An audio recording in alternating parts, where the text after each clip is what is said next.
He drove through the city like any cab driver. I was thinking about what you said silent, yesterday. steady, About unseen. how things change so quickly. But behind the wheel was a man with a hidden past. A student scanned the guest list and froze when she saw a name. The man who'd just dropped someone off wasn't who he seemed. The loudspeaker echoed a name. A man in a windbreaker stood. Applause rose, and a crowd turned to face someone they never noticed. He didn't stop serving. He just switched seats.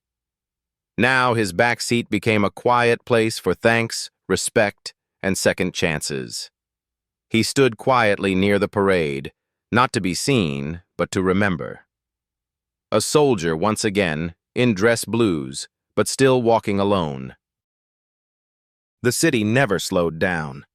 Not for traffic, not for rain, and certainly not for a quiet old man behind the wheel of a yellow cab. Hector Morales, 72, had been driving a taxi in Manhattan for over 4 decades. To most riders, he was just another face in the mirror, polite, silent, focused on the road. A plain gray windbreaker, a Yankees cap pulled low, and leather gloves worn smooth with time. His uniform never changed, and his eyes, though kind, seemed to carry something distant, something no one ever asked about. That morning, like hundreds before it, he picked up a passenger at LaGuardia. The man was middle-aged, dressed in a navy suit, clearly in town for something official. "Veterans Memorial Ceremony," he explained while adjusting his tie in the window. "They're honoring some guys today. Big stuff." Hector nodded without a word, signaling into traffic. The ride was quiet.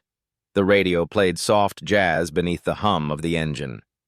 The man kept talking about medals, guest speakers, an old general flying in from D.C. Hector said nothing, his eyes steady on the road, every turn etched from memory. When they arrived at the marble steps of the Veterans Affairs Hall, the man paid and thanked him. Hector handed back the change and simply said, "Take care, hermano," with a faint smile before driving off. He didn't stay to watch the ceremony. He never did. He'd driven hundreds of passengers to those same steps. Some dressed in uniform, some in suits, some with tears in their eyes. None of them ever knew that the man who brought them there once stood on a battlefield too. Inside the grand lobby of the Veterans Affairs Hall, the ceremony preparations were well underway. American flags lined the marble walls, and framed photos of decorated servicemen from decades past stood proudly on easels. The atmosphere was respectful but buzzing. Volunteers moved briskly, organizers checked schedules, and a podium stood ready beneath a massive gold emblem. Among the volunteers was Sophia Reyes, a second-year political science student from NYU. She had signed up for extra credit but quickly found herself drawn in by the gravity of the event. Her role was simple: assist with seating, check names, and hand out printed programs. 1 hour before the ceremony began, Sophia sat cross-legged on the floor behind a folding table, sorting through a final stack of guest of honor name cards. She flipped one over and paused. "Sergeant Hector Morales, U.S. Army Special Forces, Silver Star." She stared at it. The name felt unfamiliar, yet oddly placed. The printed bio said he had served in Vietnam, led a successful extraction mission in 1971 under enemy fire, and was awarded for valor, but had declined interviews ever since. She scanned the seating chart. Hector had been assigned a front-row seat with the honorees. But his seat was still empty. She asked another volunteer, "Hey, do we know if Sergeant Morales checked in?" He shook his head. "I don't think so. Maybe he didn't show." Just then, a man in a suit nearby, one of the early guests, overheard and spoke up. "Wait, Morales? That's my cab driver. He dropped me off out front. Looked like he'd been doing it for years." Sophia blinked. "Are you sure it was him?" "I mean, I don't know. Gray hair, older Latino guy." wore a Yankees cap and gloves, seemed quiet, tipped his head when I said thanks. She picked up the photo from the card file, an old Army file headshot of a much younger Hector Morales, steely-eyed in fatigues. Something about it still matched the face in the mirror, aged by time and silence. Sophia's chest tightened. She turned to the program manager. "We need to find him. Now." But outside, the street was already filling with more taxis, more guests, and Hector Morales, if it had really been him, was disappearing into traffic like every other anonymous cab driver in the city, or so it seemed. The ceremony began promptly at noon. A hush fell over the room as veterans, families, and officials stood for the national anthem. Rows of honorees in suits or dress uniforms sat near the front, their medals catching the light from the high-arched windows. At the podium, a retired colonel welcomed the crowd and began reading citations, names that carried decades of weight, each followed by brief applause and respectful silence. Still, Sergeant Hector Morales' seat remained empty. Sophia stood near the side doors, her eyes scanning every face that entered. But the man from the cab never returned. She clutched the name card in her hand, not sure whether to feel disappointment or regret. It wasn't just about missing a seat. It was about missing a moment that had waited 50 years to arrive. Backstage, the MC for the ceremony flipped through the script. He paused on the name Morales, tapping his pen. "Should I skip this one?" he asked. Sophia stepped forward quickly. "No, please read it." The MC hesitated, then nodded. And then, over the sound system, a voice echoed into the hall, steady, solemn, and clear. This next honoree served with the 5th Special Forces Group in Vietnam. In 1971, during Operation Rainwatch, he led a rescue mission under direct enemy fire, saving 6 soldiers from an ambush when all seemed lost. Though wounded, he refused evacuation and held the perimeter for 12 hours until reinforcements arrived. For his valor, he was awarded the Silver Star, and quietly returned home, never asking for recognition. Ladies and gentlemen, please welcome Sergeant Hector Morales. The audience turned toward the aisle, waiting.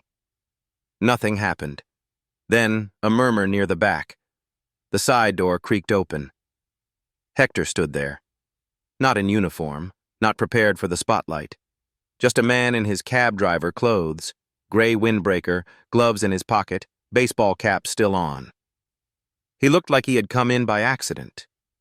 But his eyes, they told another story. The crowd began to rise. Applause swelled, not polite, not staged, genuine. A thunderous wave of it.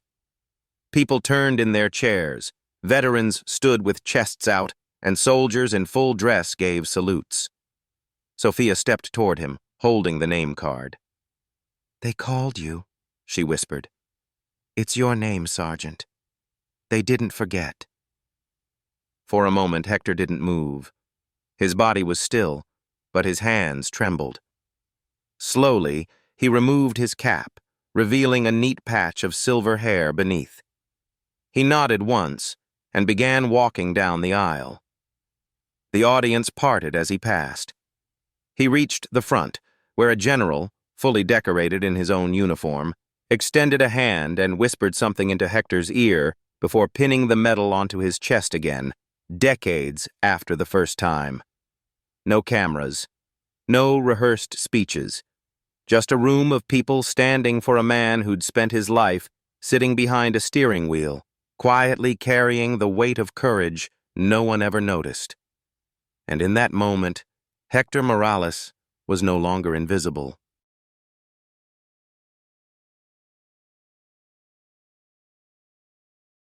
The ceremony ended with a standing ovation.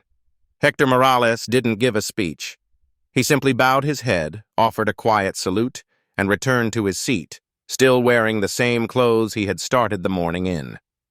But when the event concluded and people began to trickle out, something had shifted. One man walked over, shaking his hand firmly. "I think you gave me a ride once. I had no idea." A woman leaned in and whispered, "My father served in Nam. He never talked about it either. Thank you for not forgetting them." Later that week, someone posted a photo from the ceremony online. Hector, in his windbreaker, head bowed as a medal was placed on his chest. The caption read, "The cab driver who carried more than passengers." The post went viral. Not because Hector had asked for attention, but because the image struck something deep. The realization that heroes sometimes drive cabs, carry groceries, or mop school floors. And they often walk among us, unrecognized. Reporters called. Hector declined interviews. TV crews waited outside his home. He slipped out the back door and drove the afternoon shift. Even when he was finally seen, he preferred to serve from the shadows. But his passengers noticed. Some left notes on the back seat. "Thank you for your service." Some offered to pay double. He refused. A group of young Marines in uniform recognized him at a red light. One stepped out of their Uber, ran up to his cab window, and saluted without saying a word. Hector nodded and rolled away, tears in his eyes. And Sophia? She started a local project called Seats of Service, placing reserved signs for veterans in public spaces, with QR codes linking to their untold stories. The first sign was placed in the back seat of Hector's cab, reading, "This seat was once driven by a man who held the line when others couldn't." The next Veterans Day, the city held another ceremony. This time, they sent Hector Morales a formal invitation, printed, sealed, and hand-delivered by a uniformed officer. He didn't respond. But on the day of the event, just as the color guard began their procession down Fifth Avenue, a yellow cab pulled up quietly to the side. Hector stepped out. Same cap, same gray coat. No medals, no cameras. He stood among the crowd, hands folded over the top of his cane. When the speakers began naming honorees, they paused midway and acknowledged a new tradition. This year, we honor those who continue to serve quietly, long after the battlefield has faded. One of them may be standing beside you, or behind the wheel of your cab. The audience looked around. Some spotted him, some didn't, but that didn't matter. Hector tipped his cap, turned back toward his cab, and drove off into traffic, same as always. But now, wherever he went, a quiet respect followed. Not for a celebrity, not for a headline, but for a man who spent a lifetime carrying others forward, without ever asking for a destination of his own. Some heroes don't retire. They just keep showing up, in silence, in service, and in the rearview mirror of your everyday life.